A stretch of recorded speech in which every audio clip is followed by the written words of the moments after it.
Yes. So now we are going to discuss about the nationalism of Europe. Sorry, the making of nationalism in Europe. ठीक है, कि जो nationalism है वो Europe में कैसे आया, कैसे स्टार्ट हुआ, ठीक है, और कौन कौन सी जगह पर शुरू हो चुका था, कैसे आया, कैसे लोगों ने मोटिवेट करा, ये सब हम डिस्कस करेंगे. ठीक है. यस, मानवी, any idea about it? Yes, Germany. ma'am. Hmm. Ma'am, in earlier in 15th and 14th century, the Europe was divided into many kingdoms, and they had no unity among them. The only thing that had bond them was to their from the king, that they are binded with the king. They are under under his rulership. But as they are living in the same area and same region, but they speak different languages, so they had no and have different cultural values. So they would regarded them as one nation.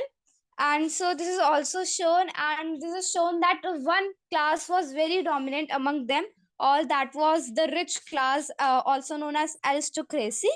And the other people were but this class was very small in number.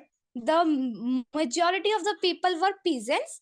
But it is also shown that when the industrialization, it was the industrialization time, then a new class emerged, which was middle class. And after this middle class was very liberal, it was educated. So because of this, the sovereignty, the power was dispersed from the rulers, and these rich people, and the power was gained to all. Very very good, very good. So main अगर हम इसमें देखें तो हम पढ़ने वाले हैं aristocracy के बारे में, जो कि हमारी रिच क्लास पीपल की कम्युनिटी है या तो क्लास है. यहाँ पे जो लोग थे वो नंबर पॉपुलेशन वाइज बहुत कम थे. सेम एज अगर हम कंपेयर करें मिडिल क्लास से, ठीक है, न्यू मिडिल क्लास से, तो उनका जो पॉपुलेशन था वो बहुत ज्यादा था. ठीक है. तो हमें पता है जब पॉपुलेशन वाइज लोग ज्यादा होते हैं तो अल्टीमेटली जो पॉपुलेशन ज्यादा है वो लोग जीतते हैं. ठीक है. और अगर उनका आइडिया बहुत ही ज्यादा सेंटर है तो सेम एज जो मिडिल मिडिल क्लास लोग हैं वो एजुकेटेड भी है, उनके पास नॉलेज भी है, उनके पास आइडियाज भी है, और उनके पास रीजन भी है कि वो क्यों प्रोटेस्ट कर रहे हैं, वो क्यों रिवॉल्यूशन कर रहे हैं. बिकॉज उनके ऊपर टैक्स लेवेट किया जाता था, वो भी बहुत सारे तरीके का, जैसे कि वाटर टैक्स, ठीक है, और उनका खाने पर भी टैक्स लगता था. ठीक है. और उनको दो तरीके के टैक्सेस पे करने पड़ते थे, which is teeth and tile. Right. Teeth और टाइल के बारे में बताओ मारूफ.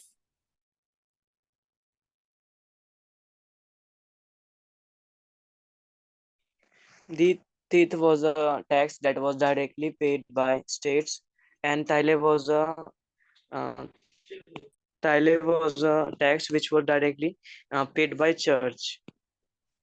ओके. उत्सव, विल यू ट्राई? उत्सव. मुझे नहीं पता. Okay, no problem. जो टाइल होता है वो लेवेड होता है bye directly by the state. State के थ्रू टैक्स लेवेड होता है. ठीक है. और जो टेथ होता है वो हमारा होता है चर्च के थ्रू. ठीक है. जो हमें 1/10 ऑफ आर इनकम हमें देना पड़ता था. क्लियर. तो उस टाइम पे एरिस्टोक्रेट्स बोल सकते हैं या तो क्लर्जी लोग बोल सकते हैं, which are related to church only. ठीक है. तो ये लोग जो थे बैठ के बस अपनी एंजॉय कर रहे थे, अपनी पावर को एंजॉय कर रहे थे, और जो मिडिल क्लास लोग हैं वो ओवरबर्डन हो रहे थे किससे, टैक्स को लेकर, क्योंकि उन्हें बहुत सारा टैक्स पे करना पड़ता था. ठीक है.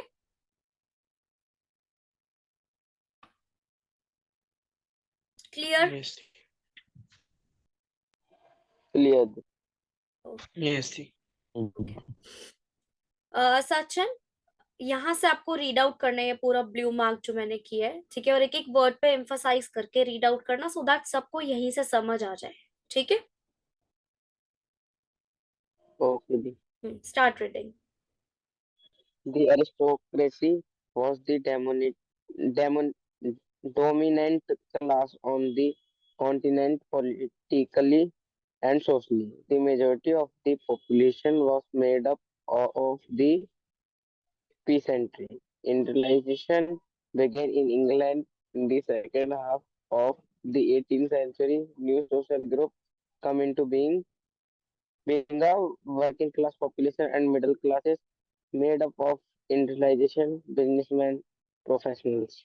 Very good. सो हमने से क्या समझा कि जो डोमिनेंट क्लास है वो हमारी है aristocrats, because they are the rich people and they had politically and socially control. Okay, वो हम पे पॉलिटिकली और सोशली दोनों तरीके से कंट्रोल कर रहे थे. और मेजोरिटी ऑफ द पॉपुलेशन थी वो पेजेंट्री की थी. पेजेंट्री में आर्टिसंस होते हैं, ठीक है, स्मॉल स्केल के जो लेबर्स होते हैं वो होते हैं, और स्मॉल स्केल बिजनेसमैन होते हैं वो भी हमारे पेजेंट्री में आते हैं. क्लियर. देन इंडस्ट्रियलाइजेशन बिगेन हो गया था, शुरू हो गया था इंग्लैंड में. इंडस्ट्रियलाइजेशन मतलब होता है कि जो मशीन्स का आना था वो आना शुरू हो गया था, और जो हैंड लेबरर्स थे उनकी जगह कौन ले रहा है? मशीन्स ले रही है. ओके, कब आना शुरू हुआ था? Second half of the 18th century में शुरू हो गया था. और न्यू सोशल ग्रुप्स जो थे वो बनना स्टार्ट हो गए थे, जैसे कि वर्किंग क्लास पॉपुलेशन, जिसमें लोग काम करते हैं, जिसमें लोग लेबर वर्क करते हैं, ठीक है. देन मिडिल क्लासेस इमर्ज हो रही थी, जो कि इंडस्ट्रियलिस्ट में भी वर्कर्स है एंड बिजनेसमैन भी है प्लस प्रोफेशनल भी है. प्रोफेशनल्स में हमारे आते हैं टीचर्स, डॉक्टर्स, लॉयर्स, ये सारे लोग आते हैं. दैट इज वाई ये जो ग्रुप था, ये जो स्टेट था, इन्होंने नेशनलिज्म को लेकर आवाज उठाई. Clear. Yes. Clear. Okay okay, ठीक है. Now, what did liberal nationalism stand for? Okay, Manvi, Yes, ma'am. you will read these 2 points and let me tell you. आप अगर इंग्लिश में एक्सप्लेन करो, no worries, that is well and good.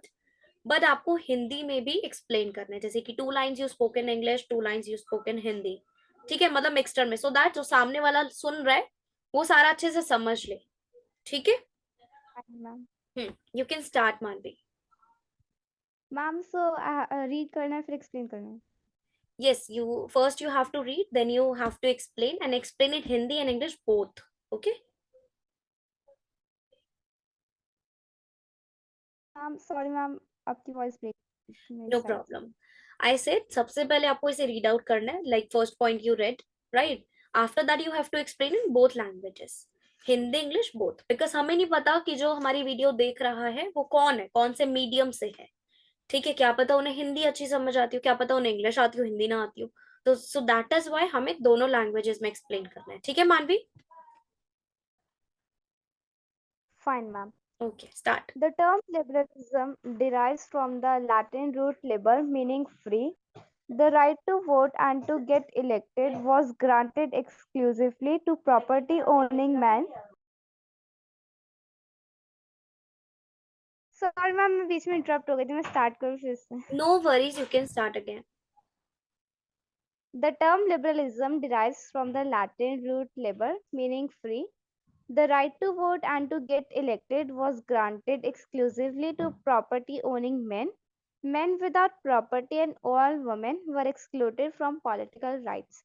Libre का जो liberalism जो word है वो Latin roots word से आया है. उस एक लिबर है, उस वर्ड का मतलब होता है फ्री.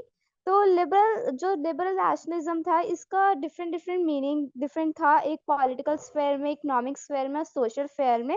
तो पॉलिटिकल स्फेयर में मेन जो फोकस था वो था कि राइट टू वोट हो, ताकि पीपल जो है अपनी प्रेजेंटेशन रख सके, अपने आइडियाज रख सके अपनी डेमोक्रेसी में.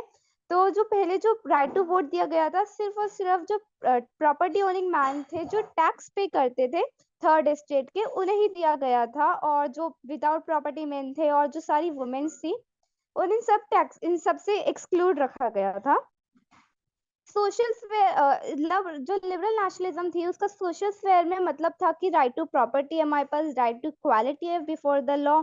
और जो इकोनॉमिक स्फेयर में था उसका ये मतलब था कि हमें राइट है कि हम अपना बिजनेस एस्टैब्लिश कर सकते हैं, और एक यूनिफॉर्म सिस्टम है वेट्स एंड मेजर्स का, ताकि हमारे गुड्स जो है वो इजीली एक जगह से दूसरी जगह एक्सचेंज हो सके.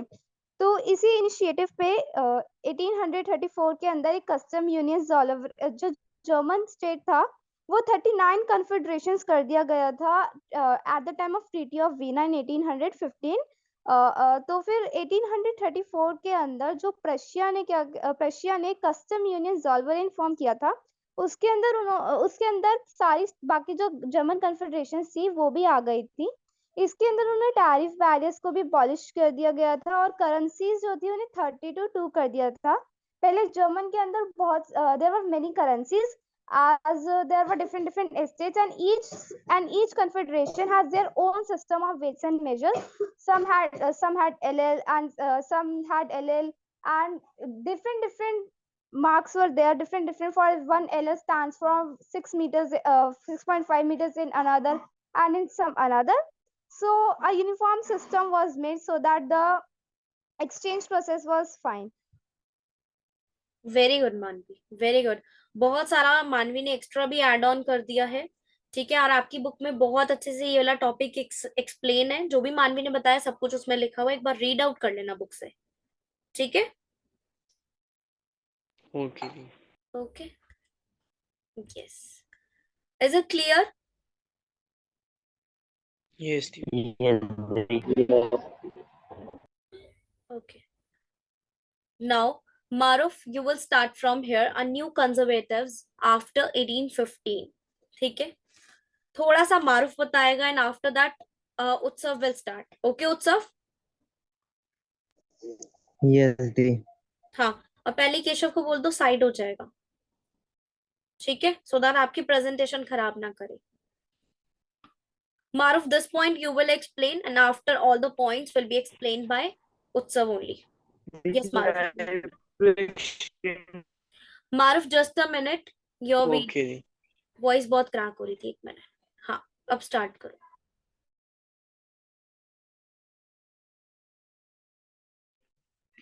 A new conservatism after 1815. In 1815, European governments were driven by a spirit of conservatism.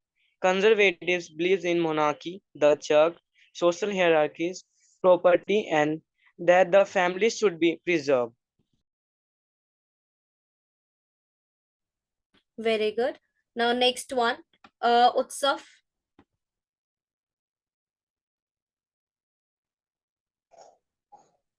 A modern army, an effective burne, ये क्या है?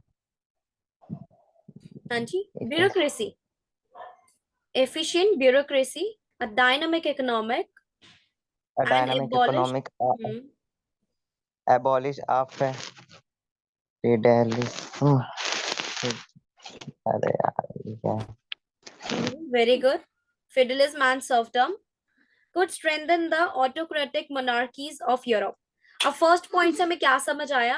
इन 1815 यूरोपियन गवर्नमेंट जो थी वो क्या कर रही थी, उनके पास एक कंजर्वेटिव्स की स्पिरिट थी। हमें कंजर्वेटिव्स पता है ना कौन होते हैं, हमने 9th क्लास में पढ़ा है, 3 क्लासेस के बारे में पढ़ा था, liberals, radicals and the conservatives. Conservatives वो क्लास थी जो चेंजेस चाहती थी, बट वो स्लो चेंज चाहती थी, राइट? तो ये लोग चेंजेस चाह रहे हैं, बट बहुत स्लो चेंजेस चाह रहे हैं, सो दैट जो सोसाइटी है वो भी अपनी मतलब उनकी भी ईगो सेटिस्फाई हो जाए, और खुद की भी अपनी वो ईगो सेटिस्फाई कर रहे हैं। तो कंजर्वेटिव्स में कौन कौन आता था? मोनार्की में बिलीव रखते थे वो लोग, चर्च की सोशल हायरार्कीज में बिलीव रखते थे, एंड प्रॉपर्टीज में बिलीव रखते थे, ठीक है। Just give me a moment.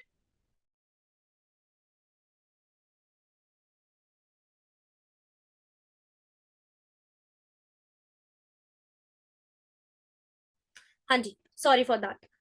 तो जो हमारी 3 क्लासेस थी, लिबरल, रेडिकल एंड कंजर्वेटिज्म, ठीक है। कंजर्वेटिज्म किस में बिलीव रख रहे हैं? मोनार्की में, एंड चर्च में, और सोशल हायरार्कीज में। सोशल हायरार्कीज पता है ना, कि जैसे कि सपोज करो फादर की डेथ हो गई तो उसका बच्चा, फिर उसके बेटे का बेटा हुआ तो फिर वो आएगा, ठीक है, सीट पे। तो this is known as social hierarchy, जो जनरेशन टू जनरेशन चलता है, ठीक है।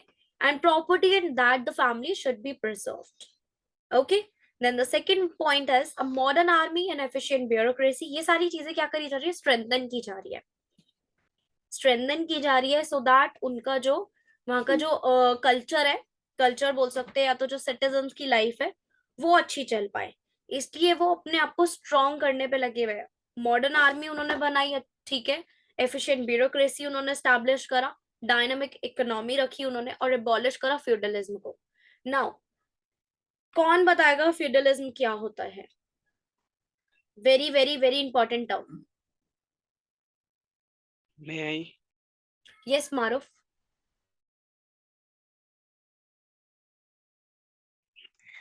Feudalism, basically, it is a term in which king given a part of land to peasant to do farming, and all the profit by king, and the peasants could not earn profit, and they have only to do work only in that field in all lifespan. Very good. So federalism का मतलब ही है, fade मतलब ही होता है a piece of land. ठीक है, piece of land दे दिया जाता है फार्मर्स को और उनसे उस पे काम कराया जाता है, बट उसके बदले उन्हें कुछ नहीं दिया जाता. ठीक है, सिर्फ और सिर्फ उन्हें 1 टाइम ऑफ मील या 2 टाइम ऑफ मील दिया जाता था, दैट्स इट. तो उनको कोई भी प्रॉफिट वहां से नहीं हो रहा था. तो दैट इज व्हाई फ्यूडलिज्म को भी क्या किया गया, एबॉलिश किया गया, खत्म किया गया. ठीक है. Now in 1815 representatives of European powers. European powers हमें पता है कौन कौन सी है. Britain, Russia, Prussia, Austria, right. Met in Vienna to draw up a settlement for Europe. क्या किया गया, एक मीटिंग हुई वहां पर. ठीक है, और मीटिंग में क्या बताया गया कि हमें अब सेटलमेंट चाहिए. अब हर कंट्री को सेटलमेंट चाहिए ना. अब मतलब हर कंट्री फ्रस्ट्रेटेड हो गई है किससे, मोनार्कियल सिस्टम से. तो वो क्या चाह रहे हैं, they wanted power, they wanted settlement. Clear? ठीक है, समझ आ गया? Yes. Yes. Okay Yes. Okay okay okay. Yes, अभी ये वाला जो पॉइंट है ये मानवी ने पहले बता दिया है कि जो नेपोलियन है उसने जितनी भी टेरिटरीज को कैप्चर करा था, ठीक है, उन सबको रिस्टोर कर रहे थे वो लोग, राइट. तो कौन सी डायनेस्टी, हमारी बर्बन डायनेस्टी है जो रिस्टोर कर रही थी किस चीज को, पावर को.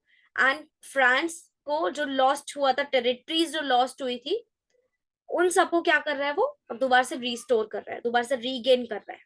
ओके. तो यहाँ पे अभी भी मोनार्कियल सिस्टम है, हटा नहीं है, बिल्कुल भी नहीं हटा.